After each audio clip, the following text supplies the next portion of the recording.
What's going on, everybody? Dogman Dan here. We are in Warframe. We're going to talk about the SERRO in this build. Alright.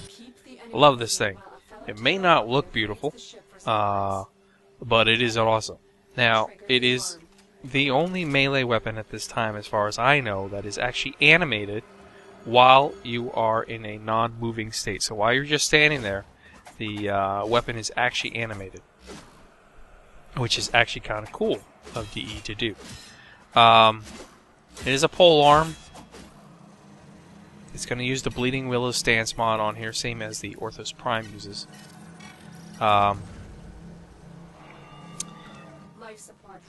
It's going to be different than my Amphis build. I mean, you're probably thinking right off the bat Amphis because it has the electrical innate in here, the electrical damage.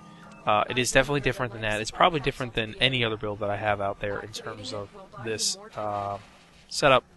And I try to make my builds as different as I possibly can. I don't like doing cookie cutters where it's always the same no matter what weapon it is, because that just isn't fun.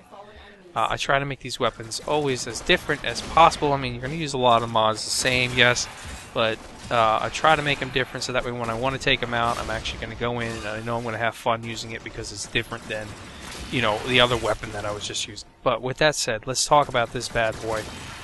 Some things that are really good to note about this. The highest base damage elemental of any melee weapon at this time. Highest status chance next to the Jacketog. Probably one of the longest reaches, base reaches on this weapon that I've seen. Definitely one of the largest jump attacks. It's got to be better in terms of the Amphis on the slam attack. This one is going to have higher damage and longer range. But with that said, I still love my Amphis and I'm going to keep my Amphis the way I had that build.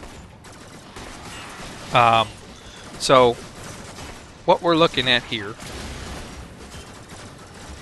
is a lot of enemies. Electricity, your base electricity was 75. Spin attack is 167. Leap attack 150. Wall attack 125. Attack speed's actually kind of low at 0.9. Critical is 1.5 times 5%. Nothing really special there. Status chance is 25%. Put that right in my head that I wanted to put status into this one. Stamina was 15 on the basic build. Okay, so for me, after I've gone through it all, and you do not need a forma to do this build, there you'll see that in my build there is a forma slot. I was trying something out, it didn't work out the way I wanted to, and I'm fine with that, so I've got it built this way, but you don't need to add a forma in this build at all. Okay, so I'm using Corrosive Elemental, 1032 base Corrosive, 2296 spin attack, 2064 leap attack, 1729 wall attack. Attack speed is 1. Didn't touch critical, still the same at 1.5 times 5%. Status chance is up to 55%. Stamina is 17.25, and it's a conclave of 231 if you are interested. What's really nice about this status chance is I got a 55% chance every time that I hit to reduce enemy armor. And automatically makes the higher level enemies a target for me, because I know that I'm going to have a good chance to reduce their armor and really take them out really quickly without having to use particular mods as we go through this. Okay, so we're going to go ahead and right off the bat, what we're going to use Pressure Point, 120% basic melee damage increase, and Spoiled Strike, 100% damage increase with a negative 20% attack speed, but that's okay. We will offset that. This is 220% basic bonus damage or base damage increase off the electricity, so that really brings it up there. You can't use impact, slash, or puncture mods. It's useless because it's a straight elemental weapon, so we don't even look at that. So this is what I did to bring up my base damage. Next to it, I wanted to bring this attack speed up a little bit. I actually went with Fury. Fury works perfectly for this because we're not putting critical in, so I'm not concerned with using Berserker. I want to make sure that I have the attack speed on me at all times. It's not a great increase on the attack speed, but it is a slight increase on the attack speed, so I got 30% attack speed extra with the Fury on here, which is perfect for me. The Bleeding Willow stance, as I said a little earlier, has some really nice attacks on here.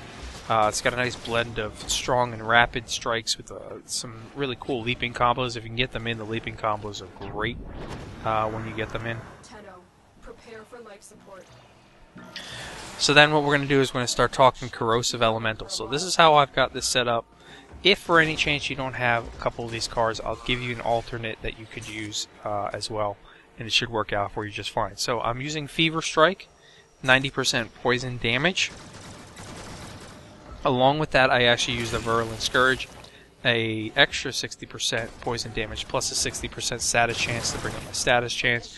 It's going to be 150% bonus poison damage increase, automatically giving me a corrosive damage elemental. Okay. Along with that, we go ahead and we add a Voltiac Strike for a 60% electrical damage increase and a 60% status chance increase. Okay, this is what I get up to my 55% status. We go ahead and we add in the Focused Energy, giving me a 40% channeling efficiency in case I do actually use channeling when I want to hit some of the heavy on guys, and a 60% additional extra electricity damage, so then we're at 120% electricity damage increase. And then we're actually going to use Shocking Touch as well, so another 60% electrical damage. So if you're looking at it in terms of damage or elemental increases, we've got 180% elemental increase for electricity, 150% on the poison.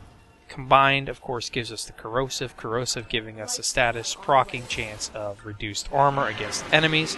So the heavy gunners, the ancients, all those guys with the armor, they're going down very easily, just like so.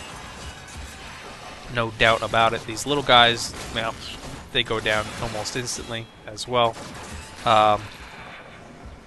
That's perfect. Now, if anyone's wondering, I am using the Shade, by the way. I did not say that. I have Shade on. He is passive. So this is all from this weapon.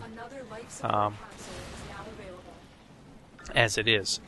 So, if you do not have the 2 status chance mods, you can go ahead and try to get them in the marketplace. I don't know what the current rate's going for them. They probably want platinum, all that good stuff. So if you got it, you can go ahead and try it. If not, what I would do as an alternate is I'd go ahead and not use those 2 cards, obviously. You're still going to get a really nice corrosive. But go ahead and add in Killing Blow. A max Killing Blow with 120% increase on your channeling damage. You've already got channeling efficiency in there for Focused Energy, so that's easy enough. And then actually add in an Energy Channeling mod. Energy Channel. So that way you can store up to 200 additional bonus damage for next kill. So you're gonna use your channeling energy, your Killing Blow, along with the energy channel to store up some for when you need to hit the big guy, the heavy gunner or the ancient, along your runs, and you know he's gonna go down instantly. So you never have a question about it. So that's what I would do as an alternate setup to this weapon. Of course, if you do have the mods that I have in here, go ahead and try it out. Let me know what you think. I really, really like this as it is. I think it's awesome as it is with just the corrosive on it.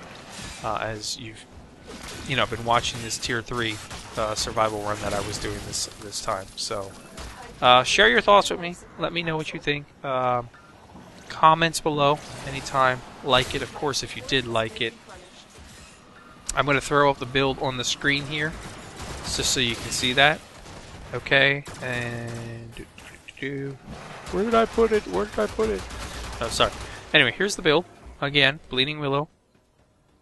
Pressure Point Spoiled Strike as base damage. Fury as attack speed increase. And then we use poison damage and electrical damage to increase our base corrosive element. As we took off electricity, went with corrosive on this. And there we have the perfect build for this weapon as I see it. If you liked it, hit the like button again. Comments below anytime. Subscribe if you're not subscribed and you enjoy this content. Otherwise, I'll catch you guys in the next video. Thanks for watching. See you later.